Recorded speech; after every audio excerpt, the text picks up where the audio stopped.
Et poursuivons sur ces élections en Espagne avec notre invité Christophe Barret, historien et spécialiste de la vie politique espagnole. Expliquez-nous ce qui a bien pu se passer dans la tête de Pedro Sánchez pour convoquer ces élections législatives anticipées, alors qu'en mai dernier, la gauche a perdu lourdement au municipal et au régional. Il avait besoin de cette clarification, comme il l'a dit. Il avait besoin de cette clarification parce que cette défaite était pas du tout attendue dans son camp. On sait que les résultats macroéconomiques étaient plutôt bons. Il a remonté le salaire minimum. Il a fait une loi de réforme des retraites. Il a essayé d'endiguer l'emploi précaire en Espagne.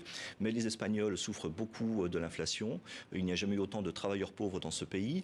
Et donc, le résultat au régional et au municipal n'a pas été celui escompté. Oui, mais justement, raison de plus. Alors, peut-être ce qu'on peut imaginer, c'est qu'il a voulu aussi essayer de prendre l'Europe à témoin, le monde à témoin, dans cette période de présidence espagnole de l'Union européenne, pour faire pression sur l'électorat et pour lui dire attention, on ne peut pas tomber dans les travers de l'extrême droite et on ne peut pas attendre davantage un ressaisissement. Alors, est-ce que je comprends bien si je dis qu'aujourd'hui, en même temps qu'un chef de gouvernement, les 37 millions d'électeurs espagnols doivent aujourd'hui choisir entre un bloc, parce que finalement, le PSOE, donc la gauche, ne pourra pas gouverner seul, ni la droite, le Parti populaire, ne pourra gouverner seul non plus. Tout à fait. On a vu Podemos s'écrouler aux dernières régionales et municipales. On a vu Ciudadanos, le Podemos de droite, s'évaporer aussi. Il n'a même pas pu présenter de candidat. Donc on a un retour du bipartisme, mais effectivement un bipartisme imparfait, avec ces deux blocs. Un ticket qui est apparu, le ticket Sanchez-Yolanda Díaz. L'autre soir, au débat télévisé, c'était très clair. Ils étaient à tu et à toi. L'un est président du gouvernement, l'autre est vice-présidente. Et puis en face, Santiago Abascal, l'extrême droite, qui peut être la force d'appoint du Parti populaire, dont le leader n'a pas voulu justement apparaître dans le dernier débat organisé à la télévision pour ne pas être trop associé à lui. Donc aujourd'hui, ça veut dire que le prochain chef du gouvernement devra négocier une victoire seule, n'est pas envisageable. Non, c'est pas envisageable. Le Parti populaire la proclame encore. Le Parti populaire a réussi à siphonner quelques voix, beaucoup de voix au Parti socialiste, notamment autour de la question nationale et autour des concessions faites au nationalisme périphérique, aux indépendantistes, aux séparatistes. Mais les chiffres, les sondages donnent tous simplement une avance du Parti populaire sur le Parti socialiste. Donc on ne peut être sûr que d'une chose, c'est que le Parti populaire sera en tête ce dimanche soir, mais on ne sait pas s'il pourra gouverner, on ne sait pas si même Vox acceptera de partager le pouvoir. Mais vous avez évoqué en début de cette interview le bilan relativement positif de Pedro Sánchez. Vous l'avez dit, une croissance solide, plus 5%, une marché de l'emploi dynamique, un taux de chômage certes important, 12%, mais il n'a jamais été aussi bas depuis 2008, si je ne me trompe pas. Qu'est-ce qu'on lui reproche ?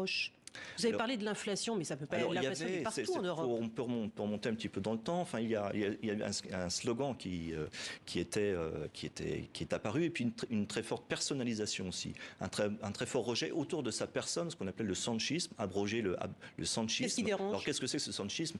Pour ses adversaires, c'est une sorte de socialisme dévoyé. J'ai commencé à vous en parler.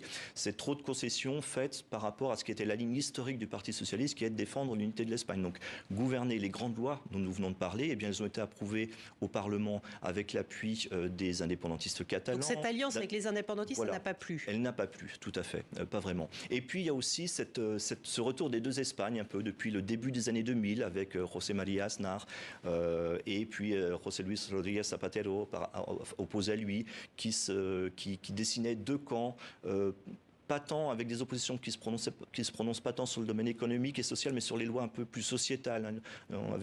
C'est cette gauche progressiste qui est remise en cause. Il y a eu un gros échec dans ces lois qui ont été adoptées par le gouvernement Sanchez, avec l'appui de Podemos. C'est la loi sur le consentement sexuel, et puis qui en fait a un peu déraillé, a abouti à la remise en liberté d'un certain nombre de violeurs dans la rue, donc en liberté. Donc ça a alimenté la polémique. Personnification, mais le vote de la droite n'est pas uniquement un référendum contre ou pour Sanchez. Quel est le programme de la droite ? On parle beaucoup des hommes, des femmes qui se présentent dans les élections générales, on ne parle plus des programmes. Exactement. Quel est le programme de la droite ? C'est ce que rappelait le président du Parti nationaliste basque, qui lui reste dans la voie légale. C'est ce que les Espagnols disent. Attention, c'est pas un homme, hein, c'est un scrutin de liste provincial.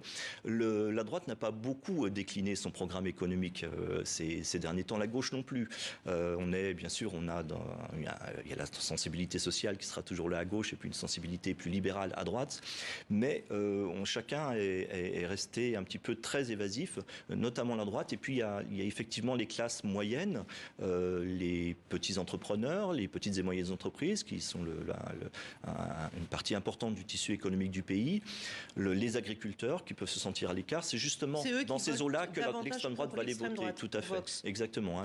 On a connu chez nous en France le vote des chasseurs. Eh bien, Abascal, les Vox puissent dans cet électorat un peu. Inévitablement, il nous reste 20 secondes. Ce résultat pèsera inévitablement sur l'Union européenne, puisque vous l'avez rappelé, l'Espagne préside aujourd'hui le Conseil de l'Union. Alors tout à fait. Le Vox a été soutenu par Madame Meloni, la Première ministre italienne, qui elle-même est en train de négocier son entrée au Parti populaire européen. Donc il y a toute une reconfiguration. C'est bien une préparation des élections européennes de l'an prochain qui se configure aussi en Espagne demain.